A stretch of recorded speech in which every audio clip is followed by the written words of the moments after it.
You're listening to the E2C Network, podcast by Auburn fans for Auburn fans. War Eagle Auburn fans, and welcome to TRAX, your source for Auburn track and field and cross-country news and discussion. I'm your host, Jessica Loomis, and I'm here with my husband and, of course, my fabulous co-host, Kyle, to discuss the final indoor meet, the NCAA Championships. You are doling out the superlatives tonight. What do you want? I want you to do a great job on the show with me. Well, I'm not going to do as great a job as some of the people in the NCAA Championships. Oh! Can I just go ahead and spoil it right now? No. Can I? Come on, let me do it. I said do a good job tonight. I didn't say do a spoiler. Fine. We've got some exciting things to talk about, folks. So, the NCAA Championships just completed. They were held for 3 days, March 11th, 12th, and 13th, in, of course, Fayetteville, Arkansas. Same place as the SEC Championships. Woo pig suey. Razorbacks. Again, can I just address, if you're going to have a cheer, make it intimidating. Are you seriously, are you in any way intimidated by woo pig suey? You know what I think of every time? Charlotte's Web. Remember in Charlotte's Web in the movie where they call the pig? Okay.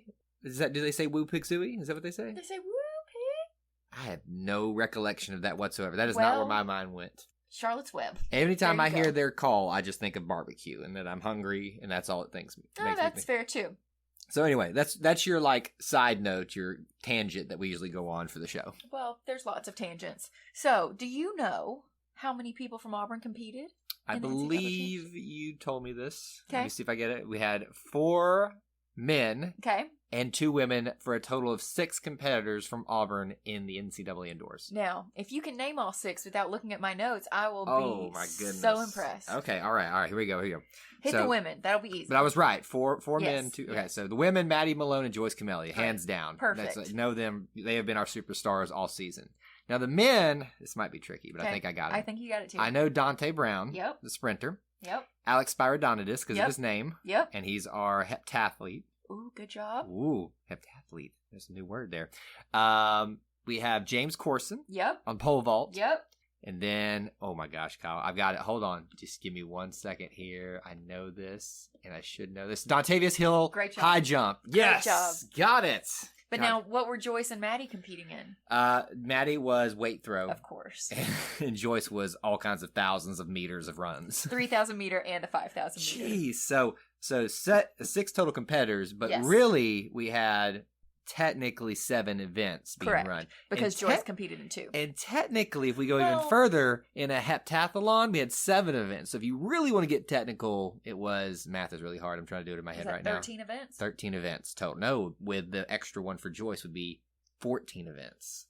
If you say so. Okay, enough math, enough tangents. That's where we're at. Lots of events, 6 competitors. Yes. Let's talk about, so in order to be invited to the indoor championship, because it is an invitation only, obviously, you have to have placed in the top 16 within the nation. So the top 16 athletes in each event were invited. So it's quite an accomplishment regardless of how you actually end up getting here. The fact that you're in the top 16, and that's with programs like Arkansas, like Oregon. I think in Texas pretty good as well. Florida State. Florida State's pretty good in some areas too. Randomly Baylor. Alabama's pretty good at distance runs too. Moderate, yeah. Yeah, I feel like we've talked about them a few years. Baylor came from out of nowhere. I hadn't even been looking at them this year, and they were really good in the field events. But I always know Arkansas and Oregon are always there. Sometimes Florida Arkansas State. and Oregon always kill it. Clemson's usually there, aren't they?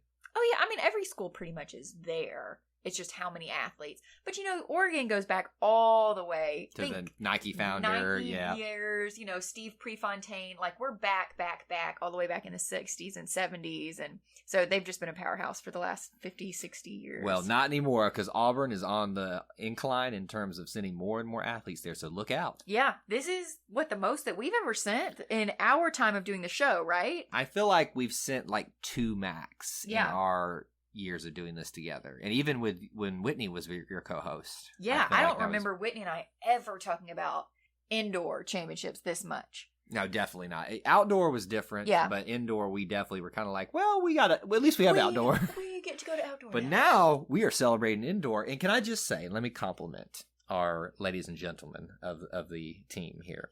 Not only do we have 6 competitors, but I just love the diversity with the events that they are representing. In both the women's, come on, Kyle, get your words together, and men's perspective as well. You've got field and running events, but even within those 2 different sectors, running and field events, I think is what I said. But you've got throwing events, you've got jumping events, you've got distance, you've got sprinting, all represented here for the Tigers. Literally. In the finals for indoor competition. Very, very impressive. Not the finals, but the nationals, the championship events. We knew what you meant. The final indoor meet. Look, I'm not technical with all this track stuff. I'm just here for the funny bits. We're trying. So, let's do a little recap of what brought these athletes to nationals, because I think that's really important. Setting the stage, so to speak. Yes. So, first athlete we want to talk about is Dante Brown. Like Kyle said, he competed in the 60 meter. He actually won the SEC indoor title in the 60 meter, hence how he made it to the NCAA Championships. And he is actually the first Auburn sprinter to claim an SEC title since 2012. So that's a big accomplishment in and of itself. Absolutely. SEC has been dominated by Arkansas forever. So anytime that in a distance run that you can outrun the Hogs, that's a good thing. There you go. Well, sprinting event, not distance run. Okay, yes. You So, know what I meant. Anyway, next up we have James Corson. Like we said, he is here for pole vault. He placed second, got a silver medal at the SEC Indoor Championship, and he set 3 new PRs at the SEC Indoor Championship and got the 3rd best mark in Auburn history. I think it would be fair to say that James has been our surprise of this year. I would disagree with that. You think so? However, it is always nice to see a pole vaulter because it's not often that you have a really great pole vaulter. Right. You typically have some average pole vaulters, but to have somebody... we've watched James, progress the last few years. Right. And he's been very middle of the pack, top of the middle. And then this year he just kind of outshined. What's your thing? Outkicked your coverage? Yes. You saying I outkicked my coverage with you? Is that true? No, I'm saying James. I feel like, folks, that's what she's saying here. I'm saying I would agree. Sudden, last year he was good. And then this year it was like, boom, he's on the map. He's really great. Yeah, I just think that it's not somebody that I was expecting to be in nationals, just quite frankly. And that's on me more than anything. But I'm happy to see him there competing. Yeah. We'll talk about Alex Spiridonidis. I almost tripped over his name. And in the heptathlon. And it's not often we get to talk about the athlon elites, as I tend to coin the term. I hate when you call it that. Athlon elites there, but he was there competing. He's an NCAA Division II runner-up in the indoor heptathlon in 2019, which means that he was competing in a different team. I was about to say, so different division. So obviously we're in NCAA Division I. So this is a bigger ball game. So not only did he take the step up to Division I, but he came to a major program. Yep. And made it to nationals in his first year. Right. And right. Just think he would have been there probably last year with. Oh yeah, that's COVID. What's so disappointing is, like, we'll get to it in a second, but Joyce Kimeli, she qualified for NCAA last year, and then obviously it was canceled. Didn't get to run whatsoever. Yeah. Then we've got Dontavius Hill in the high jump, a guy that we've seen rising over the last couple of years, and I'm happy to see him finally seeing some fruition to all that hard work. Silver medalist at the SEC Indoor Championship, and that's what got him here into the NCAAs. Absolutely. So moving on to our 2 women, we have Maddie Malone, obviously with the weight throw. So she competed in the 2019 NCAA Indoor Championships for the weight throw, and that year she placed 8th as a freshman. I remember talking about her then. Yeah. So she's not only that, but she's the Auburn school record holder for weight throw, and she holds the 3rd best mark in the country this season, obviously prior to the NCAA Championships. I'm just not surprised by what Maddie Malone does these days. Honestly, I just expect her me. to be there at this point. No, I mean, when you're doing that as fantastic. a freshman, you're going to just get better and better. Yeah, and it's still just so disappointing to me. Obviously, there are major things that are disappointing about last year and COVID and everything. We won't get into the debate of that, but it is still sad thinking back about all of these athletes and what they could have done last year as well in 2020 had they been able to compete. So it's just a little heartbreaking. But moving on to some better news, Joyce Kimeli, like we said, she qualified for Can I talk about it, please? 3,000 meter and the 5,000 meter. Okay. No, I'll wait. I'll be patient. Go ahead. She qualified in 2020 for the NCAA Indoor Championships, but obviously, like I just said, they were canceled. So she was the SEC champion for the 3,000 meter and the 5,000 meter. We talked about that in our last episode. So prior to these events, she was seeded number 2 for the 3,000 meter and seeded number 3 for the 5,000 meter. Interesting. Kyle, is that interesting to you? Interesting seeding for these situations here. Number 3 for the 5,000 meter. We'll see how that works out for the rest of the competition in just a minute. So not only are those things true, but Joyce is actually the USTF CCCA South Region Female Runner of the Year. What an acronym. I know. I feel like she's going to get some more titles pretty soon. And just not with that acronym, please. Right. She holds the indoor record for the mile, the 3,000 meter, and the 5,000 meter for Auburn. Yeah, it's just give me a distance run and Joyce will just take care of it. She's going to kill it. Absolutely. So, those were all of the positive news predating what got us to this point and kind of, the stories we've been following throughout the year for these athletes in the indoor competition. Now, Kyle, you can start talking about some good things. All right, I want to talk about my girl, Maddie Malone, first. I know. You freaking love weight throw. Well, it's just, you love shot put. What's not to love? You go out there on the field and you just grab something and chunk it. I feel like you significantly diminish the hard work that is behind weight throw. Listen, this is just, me as the commentator here who has no background whatsoever in track and field. In fact, I tried out once, didn't make the cut. That is not shocking. Hurtful. Truthful. But truthful. What did you try out for? We're not going to talk about that. No. This is important information, Kyle. Distance running. Are distance you serious? Running. Yes, it was distance. How did I not even know this? I feel like you would have been a decent jumper. Like a long jumper, maybe? I have dunked the ball in basketball one time, and there's one person who witnessed it, and that was my one claim to fame in terms of jumping. So probably not. Okay, how about hurdling? No, that includes jumping. So anyway, this is not about me. It's about what Maddie did. So now we've talked a lot about her and how the amazing thing she does, and so no less amazing here. But she only got 5th here in the women's weight throw. Now remember, out of 16 competitors, I was gonna say let's rephrase that, Kyle. That was kind of a poor phrasing. Well, she placed 5th out of all of the people in the entire country in the NCAA Division I. True, and she did some great things at the SEC, and when you get to nationals, it's only going to get tougher. And also, Kyle, what else? She had a PR.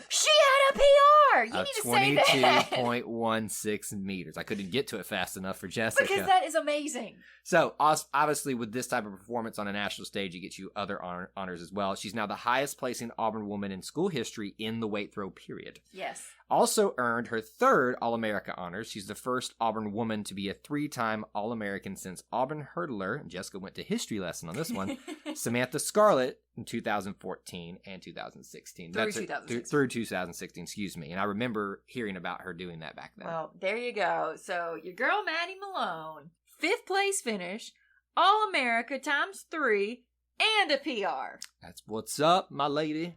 Proud of her. Okay, let me do the next one so that you can get to Joyce after that. How about this? Yeah, you're going to let me have Joyce. Yeah, I'm going to. We're going to take a quick break from this episode for a special announcement. One of the things that we take great pride here at the E2C Network are our listeners are really our E2C Network family. Now, I know they enjoy listening to us, but let's be honest, every once in a while, they probably would like a little bit of change of pace. Well, that's where you come in if you're a business owner. If you have any interest in partnering with us in terms of ads or sponsorships on our podcast episodes, you can reach us at e2cnetwork@gmail.com. Let us help you reach the widest variety of Auburn fans out there. I mean, come on. Who else listens to a network where they cover everything from Auburn football to The Bachelor and the connections it has with Auburn? Utilize our podcast, Facebook Live shows, and other flexible partnership opportunities that are available upon request. Let us help you reach the E2C Network family and the Auburn family at large on how you might best be able to serve them. Reach out to us at e2cnetwork@gmail.com for more information. That's all we have for you in this special message. Let's get back into the episode. Alex, I'm going to say his name wrong, Spiridonidis. That was a very good job. Round of applause Thank for you. I would do it, but it would break the mic. Our heptathlete. So the heptathlon was performed, done, I don't know the word. Competed? It happened over 2 days. Okay. So day one, he PR'd in day one with his points were 3,241 points, and he was in 6th place after day one. So day one, he had the 60-meter dash, which he PR'd in and got a time of 7.1 seconds. He PR'd in shot put with a throw of 13.74 meters. He jumped a long jump of 7.45 meters, and he jumped a high jump of 1.97 meters. So day one was a solid day for him. Technically 3 PRs, 2 in the events and 1 in his points. Exactly. And I think, just it's incredible to have watched him rise so quickly. And again, we talked about there's a little bit of a gap here with him not being able to compete with us last year. Right. Overall, anyway. So it just is, it's nice to see someone just come onto the stage and burst there, even with such a difficult name to say.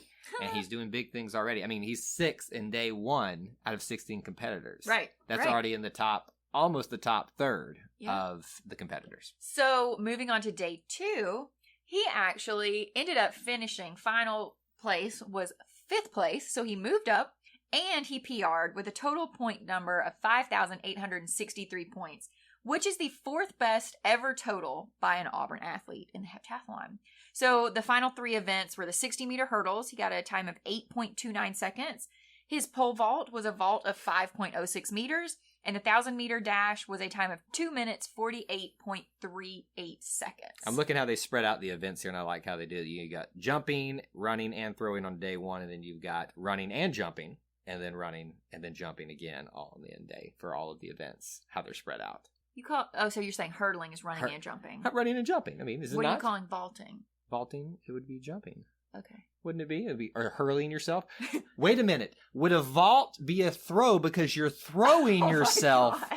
Now I think pole vault is now my new favorite. Throw you out the window. Not only do you throw yourself, you throw yourself. I don't know where else I was going to go with that. It just popped into my head. Heart. I have a new appreciation for it. Okay, Kyle. Joyce Kimeli. You have been waiting on this. Kyle woke me up last night after midnight. Hold on. To tell me about Joyce Kimeli. That's not true. That is true. That is not true. I came in there. She goes to sleep way earlier than me because she's I get up earlier than But she's also a grandma and a old cat lady. But also after midnight is a good time to be asleep. This was 10 o'clock at night. No, it wasn't. It was 12:24. It was 10 o'clock at night. Kyle, it was 12:24. I know when... I didn't even go to bed before 10. Anyway, it was 10 o'clock at night. It was 12:24. Anyway, so come in there and I check and see if she's still awake. And she, as soon as I walk in the room, she turns over and I'm like, okay, now I'm going to tell her. Because, Joyce Kimeli is a national champion. Auburn University track and field has a national champion in Joyce Kimeli in the 5,000 meters. My goodness. I think Kyle was more excited about this than he was when Auburn beat Alabama in football. Now let's go crazy. Look. I obviously, as the editor of this network, pushed the story and the vision that everything should be valued just as much as everything else. But we're not going to be blind to the fact that Alabama and Auburn and football is king. Okay, can I say that you were more excited than when Auburn beat Georgia? Just not in the miracle at Jordan-Hare. That's a little excessive. How about this? I don't know that it's fair to track right now for us to be comparing those type of things. Let's just celebrate that we have a national champion. Let's talk about that. All right. So, first ever NCAA champion in a distance event for Auburn with a time of 15 minutes, 48.98 seconds. Did you say what event? This was the 5,000 meters. Excuse me. I thought I did that earlier. This is a quote from, I think, her that we have posted down here below. She said, "The first few laps were very slow and I tried to push the lead and see if someone would challenge me. During the last few laps, I realized we were going to finish at about 16 minutes, which is slow to me. I tried to, excuse me, it's just slow to me. I tried to take the lead, and I saw Katie Izzo go with me and take the lead, and I was like, thank you, God. She's the person I always race against, and I accepted the challenge." Wow. So It's probably what pushed her to eventually win this event is seeing the person that she's run against a lot. Yeah, and then go with her. This is my rival in a sense. Yep. And I think it's important to mention that, again, This is the first ever NCAA champion in a distance event for Auburn. It's crazy to think about. Like, it's just, like, we've been doing this for 5 years, like we said, and we haven't talked about this level Auburn of success. track and field has been a thing for 30 years. I don't know, 100 years. Absolutely I could incredible. make up a number. So if that wasn't enough. Right. She does, and we're actually recording this right after it happened. I mean, I know it's a gold and it's a national championship. She didn't get another one of those. But she did get a third-place finish. She got a bronze. In a 3,000-meter run with a time of 9 minutes, 2.79 seconds. This is her fastest time this season. It's the second fastest time this season. Excuse me, I got a little excited there and jumped the gun. Fastest in the 3,000-meter was at the SEC Championship for her, and she ran a time of 8 minutes, 56 seconds, and got a school record for that time. So this was significantly slower? No. Not significantly? 6 seconds slower. Not significant. You don't think that's significantly? I'm trying to, She got third place. So it's good enough for me. I'm going to go with competition. As she said, for the 5,000 meter, they were running a little slow. Right. Which is kind of odd, and it shows you, like, just how good Joyce is. The fact that she's like, we're doing in this event. Like, this is too slow for me. Yeah. I think this is amazing. I'm just really proud of her. It's been such a joy to watch her on social media, on Instagram and Twitter and everything. And, even before these events happen, just watching her give honor to her teammates, to God, to her coaches. And just really, she just seems like a very humble person, which speaks more to her character than it does to her talent, which to me in the long run of life, that's what's more important. And not only is she a fantastic athlete, but she seems like a really great teammate. And on a less, important level, she is a shining light in a year that has been somewhat down for Auburn athletics. Oh, yeah. Football down, basketball, men's basketball couldn't compete. They fired the women's basketball coach. All the big stuff right now is not really living up to the expectations. But Joyce you has killed it. And the women and the track and field as a whole program are a shining light so far this season. Absolutely. So moving on to Dante Brown. So he competed in the 60-meter dash, and he finished 10th in the 60-meter dash with a time of 6.66, which is a time that he has known well this season. He's run that time quite a few times. And just as a note, that was only 1/100th of a second shy of an 8th place finish, which would have put him in the finals. And you hate this for Dante because the fact that you're just that close to get into the finals, because it's as we said, it's accomplishment to get to nationals. Huge accomplishment. And to be that close out of the 16 competitors that are there in the 2 different heats, to be in the finals, that would be another humongous step, and he was right there. So we're proud of him regardless. But absolutely. I can't imagine if only I could have, just done this, probably feeling it swept over him. But you got outdoor season still left. Yeah, definitely. So moving on, we've got Dontavius Hill. He competed in the high jump, and he finished in a tie for 9th place in high jump after clearing 2.13 meters. And this was actually his first NCAA appearance. And we've talked a lot about watching him grow, improve over the last few seasons. This is one of those stories that you really love to watch happen, because this is not someone that burst onto the scene like a Joyce Kimeli, and we knew that she was going to be good. This is and not that we didn't know that Dontavius was going to be good. No, this was the slow burn.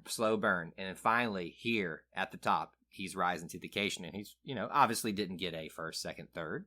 But 9th in the country, I'm going with that's a win. I like the route that you're going, and I hope he keeps going that way. Absolutely. And then we got James Corson to finish off here. Now, James didn't have the best outing at Nationals, and he actually was unfortunately not able to clear any height. The winner cleared 5.93 meters, and that's the season best. His season best was at the SEC Championships by clearing 5.43 meters. So you can see the difference quite there on the national stage. So while he was, pretty good in the SEC Championship, you can see the difference in this one event nationally. And it was very interesting. So James was not the only one that didn't clear the height. So they actually started at 5.3 meters, which I should have done more research and thinking about it, because I don't know what they started with at the SEC Championship, but I think it was a smidge lower than that. I would assume so. I think there were 3, 4, maybe 5 athletes that didn't clear any height at the NCAA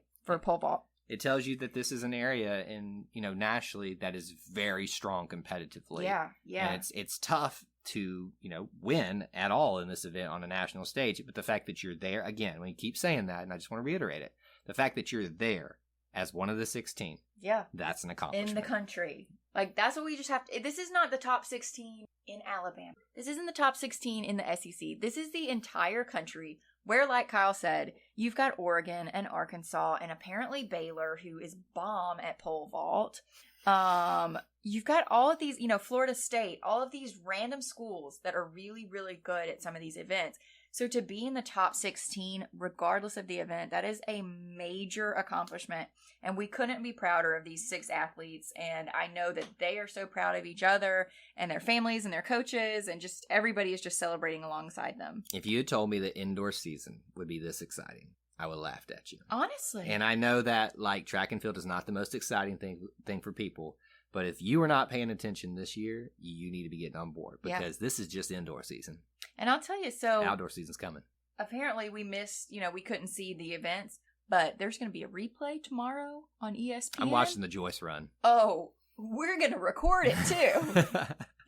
I need to see her actually win this thing. Yes. And just see the emotion on her face, because I can't imagine what that was like for all these athletes to be there competing on stage. You can imagine Dante Brown, like we said, just being like milliseconds off of making the finals. Just Maddie Malone. Yep. Killing it with a PR in her weight throw. I mean, all of these athletes, I think we are so proud, and this has been my favorite season since I've started Tiger TRAX to talk about, and I can't believe it. And I'm here with you, so that says something. I know, and normally outdoor is my favorite, so I'm super excited for outdoor 2021. This will be the first time that it's happened in 2 years. I know, right? It's been like, forever since we've been able to talk about track and field in general, and what a way to restart the seasons for indoor and outdoor. Absolutely. So congratulations to our 6 NCAA athletes. They have a significant place in our hearts, and we hope that they have touched your hearts as well this indoor season. So until outdoor starts, War Eagle. War Eagle. Before you get out of here, we want to remind you of a couple of things. Head over to e2cnetwork.com, our website where you can find everything that you'll ever need from us, podcasts, blogs, and even ways to help support the show. If you want to find individual episodes, you can download all of these on iTunes, SoundCloud, and Google Play. So until we see you again, I want to remind you of one thing, that here at the network, we believe in Auburn and love it. The only question remains, do you?